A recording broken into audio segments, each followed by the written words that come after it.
Rink wide Vancouver. Pre-game, post-game, every game presented by Bodog. From sports odds to free casino games, make a play.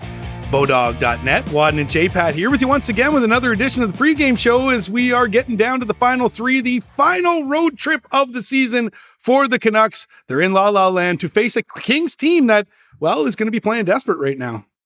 Yeah, Canucks had their home finale on Saturday night. This is the final three-game road trip. This is it for the Kings. They have one game to go after this one. They'll wrap up across town in Anaheim later in the week. So they'll go through all the home festivities that teams do when they play the last game. Of course, it's not the last game of the season for their home fans. They're headed to the playoffs. The Canucks are not. And we learned this morning the Canucks are going to be wearing the black skate out on the road. I don't know if they'll wear it the entire road trip, but certainly in this one against the Los Angeles Kings, one more look at the Canucks black skate.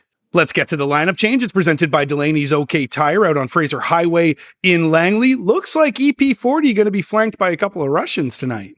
Yeah, the quest for 100 points continues. He scored the other night, so he's at 99 heading into this one with 3 games to go. We wondered about Andrei Kuzmenko. He was in the doghouse for much of the game until the shootout when he beat Jacob Markstrom to score what turned out to be the game-deciding goal against Calgary on Saturday.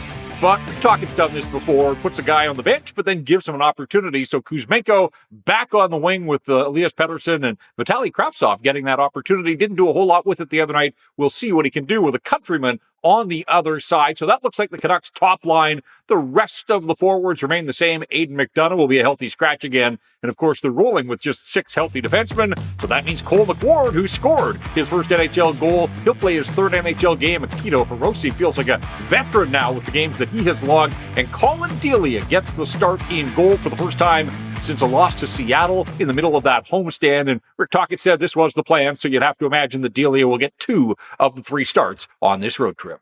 Canucks played a little spoiler over the weekend against the Calgary Flames. The Kings have the Kraken hot on their heels right now.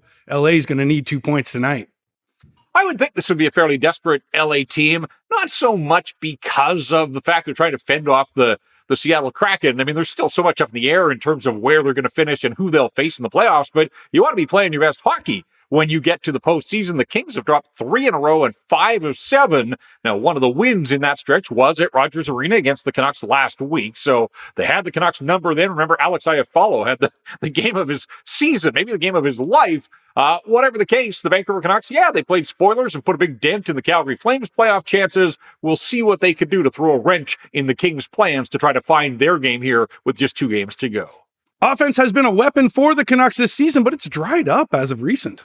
It really has, and this is kind of flowing under the radar a little bit, all the other storylines around this hockey club. The Canucks have just 8 goals in their last 4 games, so an average of 2 per. That's not going to get it done very often. Now, they did win with just 2 goals, but it took a shootout against the Flames on Saturday. Whatever the case, Elias Pettersson has 3 in his last 5, but a guy like JT Miller, just 1 goal in his last 8 games, and that was an empty netter the other night against the Chicago Blackhawks. We'll touch more on Quinn Hughes, but he's gone uncharacteristically quiet here down the stretch. Maybe the workload catching up to him. Who knows? Whatever the case, the Canucks just aren't scoring many goals. But as you said, offense really hasn't been an issue for the hockey club for much of the season, but it has been here as they sort of limp to the finish line.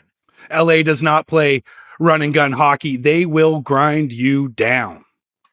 The Canucks know this firsthand. Now, the Canucks scored 1 goal in the loss to the Kings last week. And even remember the last time they were in Los Angeles, they won, but they only scored twice.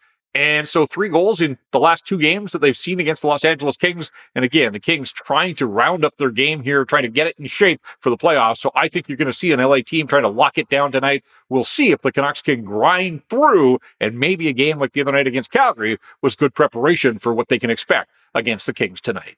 And they got to be better in their own zone tonight, do the Canucks.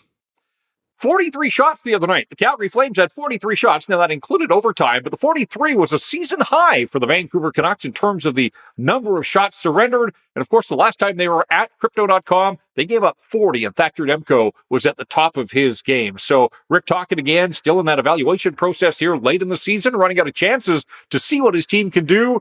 Got a couple of youngsters on the back end, but yeah, I think the Canucks would like to spend more of the night in the offensive zone. The more you spend in your own zone, the more heat you're putting on your goaltender, the more you're asking him to step up. And again, it's not Thatcher Demko tonight, it's Colin Delia, so we'll see if he's under siege against the Kings in this one.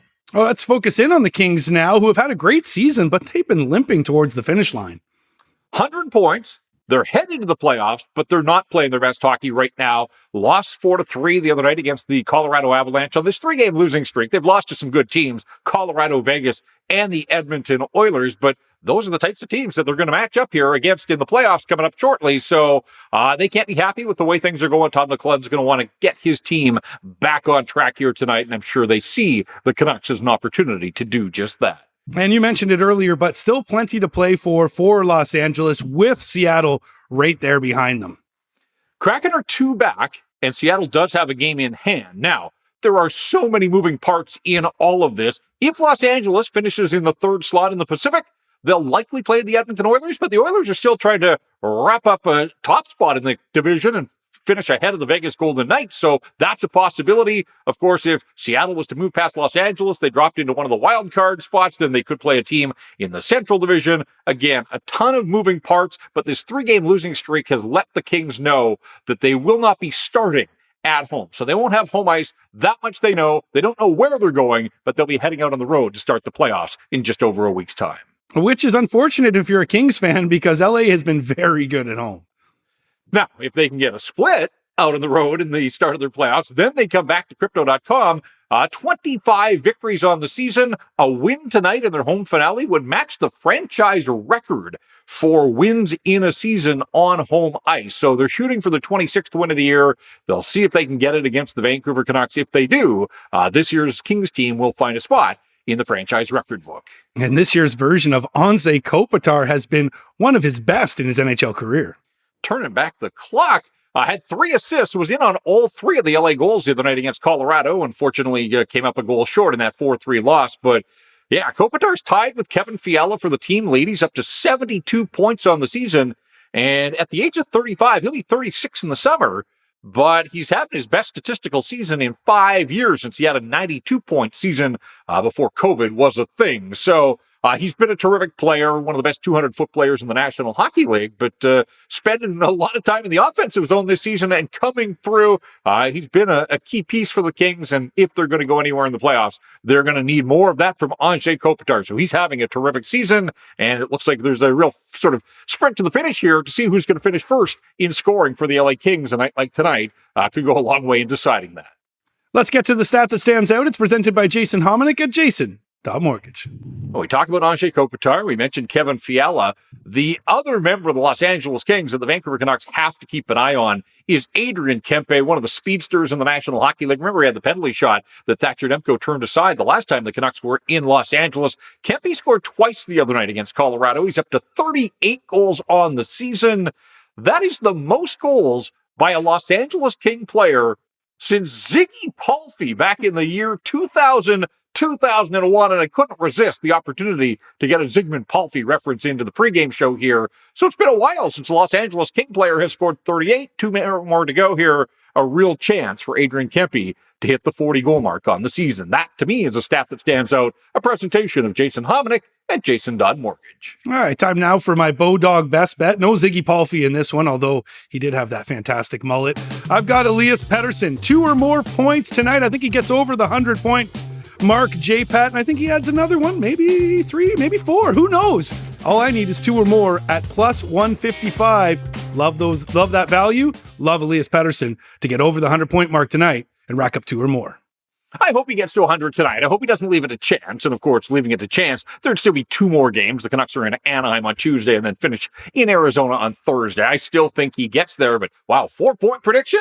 That's asking an awful lot. All right. Hey, he's done it. Hey, he's done it before. We know he's capable of it. But again, I expect the Kings to be in full lockdown mode. I think points are going to be at a premium. So we'll see how things come through for you and for Elias Pettersson with that best bet tonight. 2 or more. I'm not saying Daryl Sittler's point total in a game is going to be broken tonight. All right. Who do you got, though? Who do you think is going to do something in this game?